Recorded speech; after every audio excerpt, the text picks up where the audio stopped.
ಇನ್ಶಾ ಅಲ್ಲಾ ಇನ್ನು 25 ವರ್ಷದಲ್ಲಿ ಇಡೀ ಭಾರತ ಒಂದು ಇಸ್ಲಾಮಿಕ್ ರಾಜ್ಯ ಆಗುತ್ತೆ. ಮತ್ತೆ ಇಡೀ ಭಾರತದಲ್ಲಿ ಶರಿಯಾ ಜಾರಿಗೊಳ್ಳುತ್ತೆ. ಈ ಮದುವೆ ಇಲ್ಲಿಗಲ್ಲು, ಹೋಗ್ತೋ ಕೇಸ್ ಹಾಕ್ಬೇಕು. ಇನ್ನು 16 ವರ್ಷ ಅವಳಿಗೆ. ಈ ಪೇಪರ್ಸ್ ಪ್ರಕಾರ ನಿಮ್ ಮಗಳು 18 ವರ್ಷದವಳು. ನನ್ ಮಾತನ್ನ ಕೇಳದೆ ಹೋದ್ರೆ ಇವ್ನ್ ನಿನ್ ಜೀವನ ಹಾಳು ಮಾಡ್ಬಿಡ್ತಾನೆ. ದಿವ್ಯಾ, ಇದು ನಿಮಗೆ ಅರ್ಥ ಆಗ್ತಿಲ್ಲ ಅಪ್ಪ. ಆ ತರದವನೇನು ಮಾಡಿಲ್ಲ. ಅಪ್ಪ ಅಮ್ಮಂಗ್ ಹೇಳ್ದೇನೆ ನಾವ್ ಯಾಕೆ ಮದ್ವೆ ಆಗ್ತಾ ಇದೀವಿ? ನಿನಗ್ ಮದ್ವೆ ಆಗಕ್ ಇಷ್ಟ ಇಲ್ಲ ಅಂದ್ರೆ ಬಲವಂತ ಏನಿಲ್ಲ, ಆದ್ರೆ ನನ್ ಮೇಲೆ ನಂಬಿಕೆ ಇದ್ರೆ ಮದ್ವೆ ಮಾಡ್ಕೊಳ್ಳೋಣ. ಮೊಹಮ್ಮದ್ ಫೈಜಾನ್ ಜೊತೆ ಮದುವೆ ಮಾಡಕ್ ನಿಮಗೆ ಒಪ್ಪಿಗೆ ಇದೆಯಾ? ಒಪ್ಪಿಗೆ ಇದೆ. ಸುಬಾನಲ್ಲ, ಮುಬಾರಕ್ ಹೋ, ಮುಬಾರಕ್ ಹೋ. ನೀನ್ ಯಾವ ಸಂಬಂಧದಿಂದ ಮೋಸ ಆಗ್ತಿದ್ಯೋ ಅದರಿಂದ ನಿನ್ ಜೀವನ ಹಾಳು ಮಾಡ್ಕೋಬೇಡಮ್ಮ. ಅಮ್ಮ ಫೈಜಾನ್ ಆ ತರದವನಲ್ಲ. ಲೆಟ್ಸ್ ಸ್ಟಾರ್ಟ್ ಬೈ ಲಿವಿಂಗ್ ಇನ್.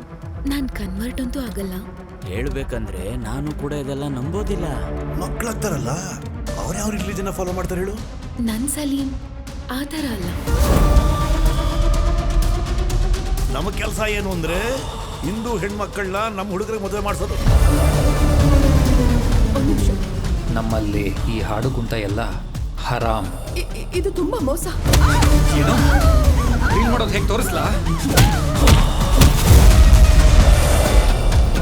ಆ ಲಿಬರಲ್ ಜರ್ನಲಿಸ್ಟ್ ಎಲ್ಲಿ ಹೋದ? ರಿಲಿಜನ್ಗಳ ಮೇಲೆ ನಂಬಿಕೆನೇ ಇರಲಿಲ್ಲ. ನಮ್ಮವ್ರು ಯಾರು ನಾಸ್ತಿಕರಲ್ಲ, ಬರೀ ನಿಮ್ಮಂಥವ್ರು ನಾಸ್ತಿಕರಿರೋದು.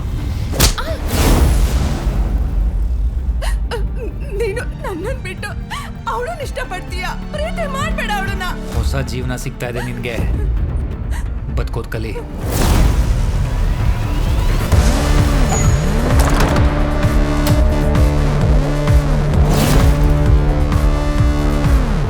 ನಮ್ಮಲ್ಲೇ ಒಗ್ಗಟ್ಟಿಲ್ವಲ್ಲ, ಅದರಿಂದಾನೇ ಅವರು ಲಾಭ ಪಡಿತಾ ಇದ್ದಾರೆ.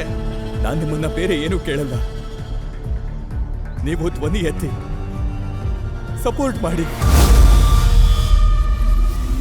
ಹಸ್ಕೊಂಡೆ ಸಾಯ್ತೀನಿ. ಬೀಫ್ ಮಾತ್ರ ತಿನ್ನೋದಿಲ್ಲ.